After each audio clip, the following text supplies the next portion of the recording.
Welcome to Week and Geek, your new comics preview for December 26th. I'm Mike Ortiz. And I am the Chris Brown. So what do you got? Merry Christmas, everybody. Hope you all had a nice Christmas, if you celebrate Christmas. Hopefully Santa was good to you. You know, today you're probably exchanging all of your presents and that sort of stuff. But you can come on in. There's still some comic books this week. It's kind of a light week. There's a few. Yeah, there's a few. They always, get us prepared and ship stuff to us. So there's a few things. Our stack is pretty light this week. Yeah. So, after last week's giant stack. Good Lord. Yeah, this episode's going to be a lot shorter. I'm not done reading those yet. We can ramble on and it's going to look like nothing happened even still because last week's episode was so long. How was your Christmas? It was nice. Santa was good to me. Oh, that's good. Yeah, everyone was happy. Everyone was excited. Christmas morning was chaotic, but it was cool. Obviously, the world didn't end, so... Yeah, right.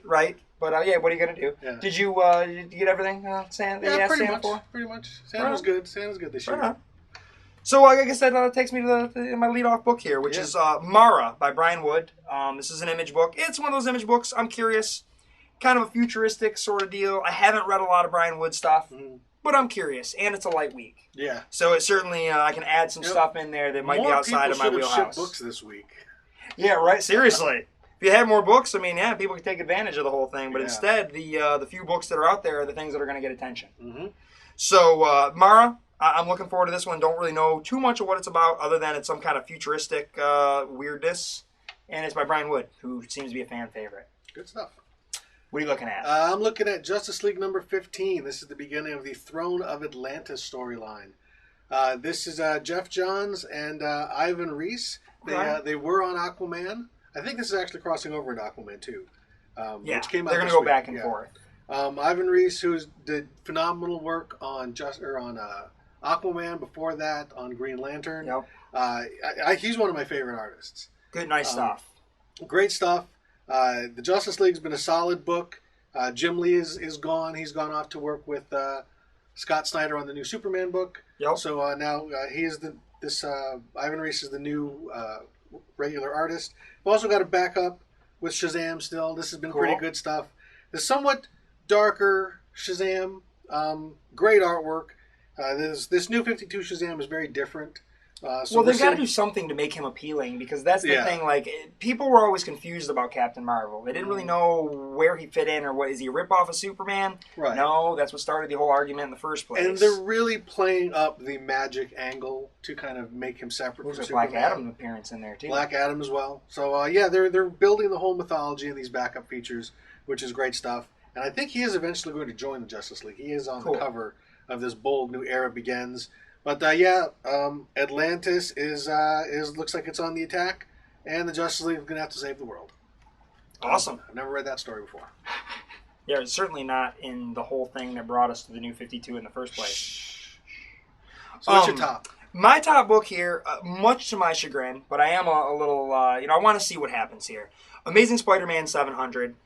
I'm frustrated by the news feed that they're giving us. They keep telling us that this is it. Peter's done. DC, when they rebooted everything in the 60s and created the Silver Age with their characters, well, they just didn't care about the Golden Age characters and they moved on.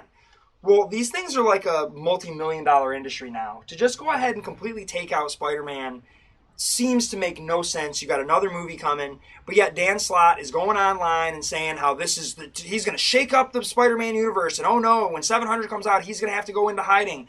Of course, he was whining last week on Twitter when he was receiving death threats. No one should receive death threats. That's a horrible, horrible thing.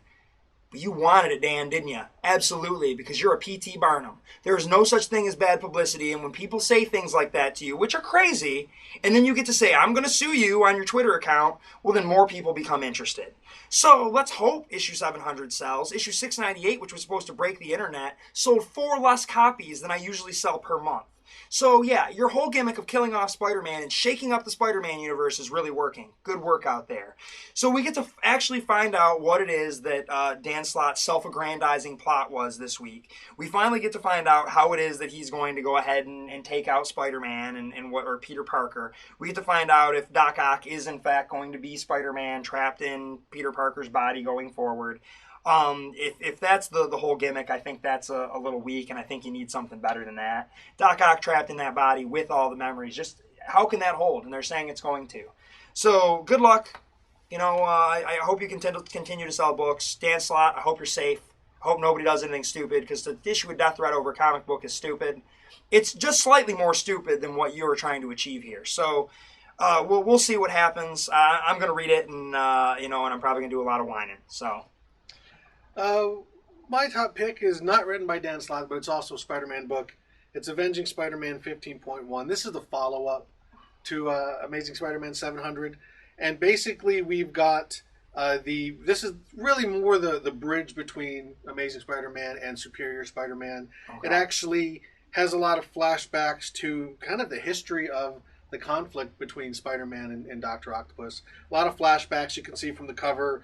They've got all of these images that have been pulled. Cover. Fantastic cover. They've been pulled from old issues. So yeah, if you're this is really kind of the end. This is the bridge. Superior Spider-Man is going to be the beginning. So if you are going to check that out, you should probably check this out. Right, and then that'll lead you right into the Superior Spider-Man. And that'll lead you into Superior Spider-Man with his brand new costume that looks almost exactly the same. But they can still squeeze another action figure out of it. It's got a claw. It's got a claw, though. Yeah, how does Dr. Octopus suddenly have a claw? That's what makes me wonder if that's what they're even doing. I don't know. I don't get it. But anyway, we'll see. It'll sell an action figure. And they're not going back. This is it. They're absolutely not going back to Peter Parker, is what they've been telling us on the internet repeatedly, even though the mouse pays your bills, and when the new Spider-Man movie comes out in 2014, we'll see what happens there. So ultimately, you're dealing with the mouse, Dan. Well, maybe Dan Slott's not going to do it, but he'll be off the book by then. You're right, because the mouse is not having it the other way. I can't imagine. Yeah, we'll see how there'll be some weird gimmick. Something. There's always Mephisto. Right, to fix it. Mephisto, well, no, we're just going to fix all that. I'm going to unlock a car door. So with that is maybe Superboy will punch a wall. That would be awesome. Somebody's going to punch a wall. I'm sure most of the fans are going to be punching something. Dan Slott's hoping it's not him. Yeah. I do like one of his tweets from last week, though, that he said, I'm not really worried. I'm not going to do too much. I'm an middle-aged, out-of-shape guy. I'm not fighting anybody. I just hope I don't get punched at my signing. I'm like, well, okay, that was funny. That's probably the best writing you've done all year, Dan. I know I'm mad. I like Dan Slott, too, but I'm mad at him. So with that is your Holiday Week in Geek.